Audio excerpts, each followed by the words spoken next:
যুগোপযোগী এবং সঠিক শিক্ষা ব্যবস্থা তৈরি করবার জন্য যা যা প্রয়োজন, মানে অবকাঠামোগত আপনার চেঞ্জেস বা উন্নয়ন থেকে শুরু করে কারিকুলামের উন্নয়ন, টিচারদের অবস্থানের উন্নয়ন, শিক্ষার্থীদের আরও উৎসাহী করা স্কুলে আসবার জন্য এবং পড়াশোনা করবার জন্য, এই সব কিছুই বড় বড় উদ্যোগ আমাদের সরকার এবার নিয়েছে। কারণ এগেন আপনারা জানেন, মাননীয় প্রধানমন্ত্রী জনাব তারেক রহমানও বারবার ওনার সব বক্তব্য থেকে শুরু করে আমাদের নির্বাচনী ইশতেহারও পরিষ্কার করেছেন যে উনি বিশ্বাস করেন, আমাদের সরকার বিশ্বাস করে, শিক্ষা হলো জাতির সবচেয়ে বড় ইনভেস্টমেন্ট।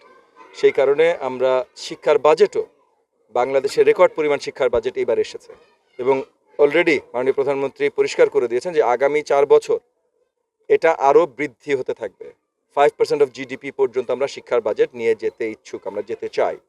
সো শিক্ষা সবচেয়ে বড় ইনভেস্টমেন্ট, সবচেয়ে বড় বরাদ্দ এখানে আসবে। ইনফ্রাস্ট্রাকচার থেকে শুরু করে টেকনোলজি যা কিছু আছে, যা কিছুতে চেঞ্জ আনা যেতে পারে, সব চেঞ্জ আনার কাজ এখন করা হচ্ছে।